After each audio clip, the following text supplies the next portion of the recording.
Good morning students. मैं रुपेश कुमार झा आप लोगों के लिए लेकर आया हूं SKMU दुमका का इंग्लिश ऑनर्स का सिलेबस। और ये सिलेबस है स्टूडेंट सेमेस्टर 6 का पेपर 604।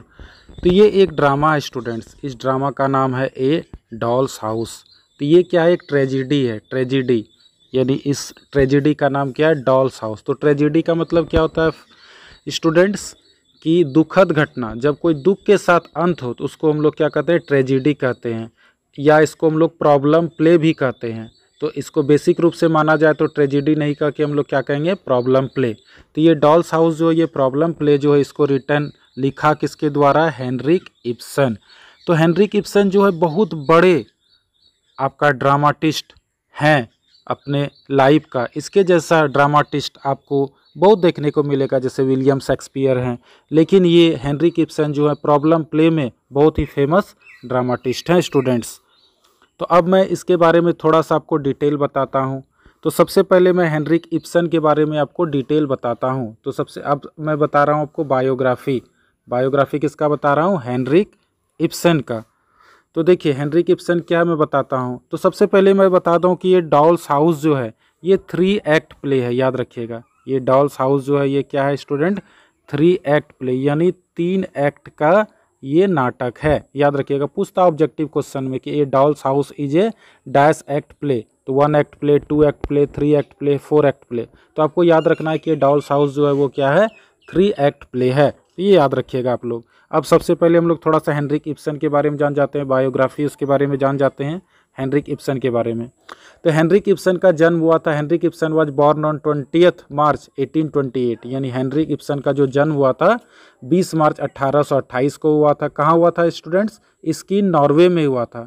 इन 1862 1862 ईस्वी में ही वाज एक्साइल्ड टू इटली। उसे कहाँ भेजा गया, इटली भेजा गया था। Where he wrote the tragedy brand, जहाँ पर वो ट्रेजिडी का मतलब होता है स्टूडेंट दुखद, याद रखिएगा, दुखद घटना के बारे में लिखता था। प्रॉब्लम प्ले लिखते थे कौन, हेनरिक इब्सन। और हेनरिक इब्सन कौन सा नाटक इसमें लिखे हैं, तो डॉल्स हाउस, याद रखिएगा। In 1868 Ibsen move to Germany. फिर ये 1868 में हेनरिक इब्सन कहाँ चले गए, Germany. Where he wrote one of his most famous works of the play. और सबसे ये फेमस वर्क्स जो लिखे ये डॉल्स हाउस, याद रखिएगा। सबसे फेमस अगर आपसे पूछा जाए कि हेनरिक इब्सन का सबसे मोस्ट पॉपुलर प्ले और फेमस वर्क्स कौन सा है, डॉल्स हाउस। और वो हेनरिक इब्सन डाइड हुए थे मई 23, 1906। कहाँ हुए थे, ओस्लो नॉर्वे में। तो याद रखिएगा जन्म हुआ था 20 मार्च 1828 में और मृत्यु हुई थी 23 मई 1906 में, दोनों नॉर्वे। तो वहाँ स्काइन नॉर्वे है जन्म हुआ था और यहाँ ओस्लो नॉर्वे में इनकी मृत्यु हुई थी। और थोड़ा सा हेनरिक इब्सन के बारे में जान जाते हैं कि हेनरिक जोहान इब्सन, इसका पूरा नाम क्या है, Henrik Johan Ibsen was Norwegian playwright. यानी ये नॉर्वे के नाटककार थे एंड थिएटर डायरेक्टर। थिएटर में क्या होता है, सिनेमाघर के ये डायरेक्टर थे, निर्देशक थे।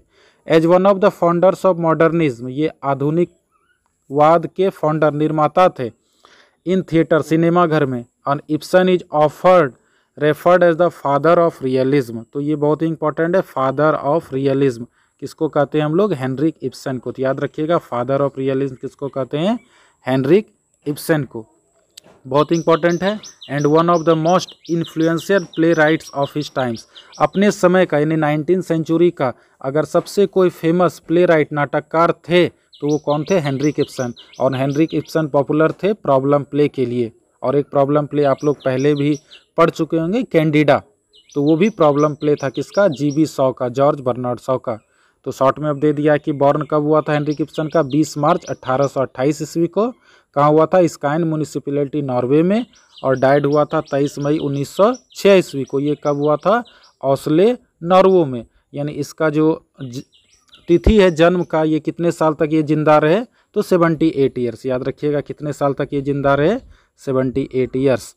और इसकी स्पाउस मतलब पत्नी का नाम क्या था, सुजाना इब्सन। इनका जन्म हुआ था 1858 में और मृत्यु हुई थी 1906 ईस्वी में। यानी पति पत्नी का मृत्यु 1906 ईस्वी में ही हुआ था। और ये जेनर इसका कौन सा थे, ये नेचुरलिज्म यानी प्राकृतिकवाद, यानी प्राकृतिक चीज़ों पर ज़्यादा विश्वास करते थे। और थोड़ा सा इनके बारे में डिटेल देते हैं कि डाइट तो पता है कि 23 मई 1906 को हुआ था, 78 साल की उम्र में, क्रिस्टेनिया नॉर्वे में हुआ था। और ऑक्यूपेशन, इनका जो धंधा था, पेशा था, राइटर थे मतलब लेखक थे, और प्ले राइट मतलब नाटककार थे। और ये नेचुरलिज्म यानी प्राकृतिकवाद में विश्वास करते थे। और इसका जो फेमस वर्क्स था ये पियर जायनेंट 1867 में, ए डॉल्स हाउस 1879। तो ये आपका इंपॉर्टेंट है कि सबसे पूछेगा कि ये डॉल्स हाउस कब पब्लिश्ड हुआ था, आपसे ये भी क्वेश्चन पूछेगा तो याद रखिएगा, ये डॉल्स हाउस जो पब्लिश्ड हुआ था 1879 में। घोस्ट कब हुआ था 1881 में। An enemy of the people कब हुआ था 1882। एंड द वाइल्ड डक ये कब हुआ था पब्लिश्ड, इनका ड्रामा 1884। और हैदर गैबलर कब हुआ था 1890। तो ये सब इम्पॉर्टेंट सब नोटेबल वर्क से किसका, हेनरिक इब्सन का। अब मैं आगे बताना चाहता हूँ आपको। तो सबसे पहले मैं आपको बताना चाहता हूँ ये डॉल्स हाउस का कैरेक्टर के बारे में। तो ये इम्पॉर्टेंट सब कैरेक्टर है, ये कैरेक्टर है डॉल्स हाउस का, character of A dolls house. याद रखिएगा ये कैरेक्टर किसका है, डॉल्स हाउस का, यानी ये गुड़िया का घर। इसका फेमस जो राइटर थे हेनरिक इब्सन, उन्होंने लिखा था। सबसे पहले मैं थोड़ा सा आपको प्ले के बारे में थोड़ा हिंदी से समझा देता हूँ। तो सबसे पहले मैं बता दूँ कि ये जो नोरा हेल्मर है ये हीरोइन है। नोरा हेल्मर कौन है, हीरोइन है। और टॉरवल्ड हेल्मर कौन है, उसका पति है। तो इसमें हीरोइन और हीरो, तो हीरोइन हो गया नोरा हेल्मर और हीरो कौन सा हो गया, टॉरवल्ड हेल्मर। तो ये दोनों पति पत्नी है। तो पति का नाम हो गया टॉरवल्ड हेल्मर और पत्नी का नाम क्या हो गया, नोरा हेल्मर। और डॉक्टर रैंक जो है, डॉक्टर रैंक क्या है, इसके फैमिली डॉक्टर हैं। और क्रिस्टाइन लिंडे जो है ये क्या है, क्रिस्टलाइन लिंडे जो है ये नोरा हेल्मर की स्कूल की फ्रेंड है। और नील क्रॉगस्टेड कौन है, तो नील क्रॉगस्टेड कौन है कि टॉरवल्ड हेल्मर जो है यानी नोरा हेल्मर के जो पति हैं उसके बैंक में नील क्रॉगस्टेड काम करते हैं और ये पैसा ब्याज पे लगाते हैं। तो पहले थोड़ा सा मैं नाम बता दूं। उसके बाद चिल्ड्रन, बच्चे उसके 3 थे नोरा हेल्मर के, इवर, बॉबी एंड इम्मी। और एनी मैरी कौन है ये भी देख लेते हैं, नोरास फॉर्मर नैनी। नैनी में होता है बच्चों का जो देखभाल करती है। And now cares for the children, यानी एक तरह की दोस्त थी एनी मैरी नोरा हेल्मर की और बाद में बच्चों का केयर करती थी। और हेलिन कौन थी, हेल्मर्स मेड यानी उसकी नौकरानी थी। और पॉटर कौन था, कुली कौन था, delivers a Christmas tree to the Helmer household of beginning of the play. यानी पॉटर जो कुली है वो क्रिसमस का पेड़ लाता है हेल्मर के घर पर बिगिनिंग ऑफ द प्ले, शुरू में। तो अब मैं थोड़ा सा डिटेल इसके बारे में शुरू से मैं बताता हूँ आपको। तो सबसे पहले नोरा हेल्मर, तो इसमें है क्या इस प्ले, ये सबसे पहले बताता हूँ कि नोरा हेल्मर जो बहुत ही एक अच्छी सुशील औरत है और उसको प्रेम है अपने टॉरवल्ड हेल्मर पति से, बहुत ही एक दूसरे को प्रेम करती है। लेकिन संजोग क्या होता है कि टॉरवल्ड हेल्मर बीमार पड़ जाता है और उसका इलाज के लिए पैसे नहीं रहते हैं। तो नोरा हेल्मर सोचती है कि अगर मैं अपने पति का इलाज नहीं करूं तो मेरा पति ऐसे ही मर जाएगा। तो नोरा हेल्मर चाहती है कि कुछ पैसा किसी से उधार ले लें और अपने पति का इलाज करा लें। लेकिन नोरा हेल्मर को पैसे देगा कौन, तो नोरा हेल्मर को पैसे देगा कौन, नील क्रॉगस्टेड। तो नील क्रॉगस्टेड के बैंक में जो काम करता था, टॉरवल्ड हेल्मर के बैंक में जो नील क्रॉगस्टेड काम करता था, तो उसमें एक बार वो पैसे का धोखाधड़ी किया था नील क्रॉगस्टेड, इसीलिए टॉरवल्ड हेल्मर ने नील क्रॉगस्टेड को अपने बैंक से हटा दिया था। तो नोरा हेल्मर जब नील क्रॉगस्टेड के पास पैसे मांगने गई तो एक ही शर्त पे उन्होंने पैसे देने के लिए तैयार हुआ कि तुमको पैसा हम देंगे इलाज के लिए, लेकिन एक शर्त है कि मेरे ऊपर जो भी इल्ज़ाम लगा हुआ है वो समाप्त करना होगा, यानी मेरे ऊपर जो भी केस टॉरवल्ड हेल्मर ने लगाया उसे समाप्त करना होगा। तो नोरा हेल्मर बोली ठीक है कोई बात नहीं, हम ये काम तुम्हारा करवा देंगे। तो इसी शर्त पर नोरा हेल्मर को नील क्रॉगस्टेड ने पैसे उधार दे दिए और नोरा हेल्मर जो है उस पैसे से अपने पति का इलाज के लिए तैयार हो गई। लेकिन ये बात अपने पति को वो बिल्कुल नहीं बताई नोरा हेल्मर, क्योंकि नोरा हेल्मर जानती थी कि अगर मैं अपने पति को ये बात बताऊंगी तो वो इस पैसे से कभी भी इलाज करने के लिए इटली नहीं जाएगा। तो ये बात वो छुपा के रखी, वो नहीं चाहती थी कि अपने पति को इसके बारे में हम बताएं। तो नोरा हेल्मर उसको अपने घुमाने के लिए, टॉरवल्ड हेल्मर को घुमाने के लिए इटली ले जाती है और उसे यह नहीं बताती है कि हम आपके इलाज के लिए लाए हैं, वो बताती है कि हम लोग घूमने इटली जा रहे हैं। और इटली में चुपचाप नोरा हेल्मर टॉरवल्ड हेल्मर का इलाज करा देती है। और उसके बाद जब नोरा हेल्मर वापस आ जाती है, टॉरवल्ड हेल्मर ठीक हो जाता है, तो नोरा चाहती है कि इसको टॉरवल्ड हेल्मर को ये बात बोल दे कि उसका केस ख़त्म हो जाए। लेकिन जब ये बात बोलती है टॉरवल्ड हेल्मर को तो टॉरवल्ड हेल्मर नाराज़ हो जाता, बोला नहीं, उस ठग को, उस धोखेबाज को हम अपने बैंक में दोबारा नहीं रख सकते। तो उसके बाद नील क्रॉगस्टेड ने अब जब बात जाना तो उसने कहा कि मुझे पैसा वापस कर दो, नहीं तो हम तुम्हारा पति को सारा बात बता देंगे। तो अब तो नोरा हेल्मर के पास पैसा भी नहीं था, वो कैसे लौटाती। तो बेचारी बहुत परेशान रहने लगी। उसके बाद ऐसा काम नहीं हुआ, नील क्रॉगस्टेड जो धोखेबाज था वो ईमानदार साबित नहीं हुआ। तो इसके कारण क्या हुआ कि नील क्रॉगस्टेड ने नोरा हेल्मर को कहा कि अब मैं टॉरबल्ड हेल्मर को सारा बात बता दूंगा। और उसने क्या किया, एक चिट्ठी लिख के टॉरबल्ड हेल्मर का जो पोस्ट बॉक्स था उसमें डाल दिया। अब नोरा हेल्मर ये बात सोच ली कि अगर ये बात वो जान जाएगा तो मेरा जो इज्जत है अपने पति के सामने वो ख़त्म हो जाएगा। यही कारण थी कि नोरा हेल्मर ने सोचा कि मैं अपने पति को हमेशा के लिए और अपने 3 बच्चे को छोड़कर हमेशा के लिए चली जाऊंगी। उसके बाद क्या हुआ कि नील क्रॉगस्टेड ने वो चिट्ठी जब उस पोस्ट बॉक्स में डाला तो डेली टॉरबल्ड हेल्मर आता था घूम के और वो पोस्ट बॉक्स खोलता था और वो चिट्ठी पढ़ता था। जब उसने ये बात चिट्ठी पढ़ा तो उसे बहुत दुख हुआ कि उसकी पत्नी उससे धोखा की, उसकी पत्नी धोखेबाज निकली। लेकिन उसे दुख के साथ साथ खुशी हुआ कि अगर वो पैसा उपयोग किए तो मेरे जान बचाने के लिए। तो वो नोरा को बहुत बोलती है कि अब चलो जो गलती हो गया उसको हम माफ़ कर देते हैं।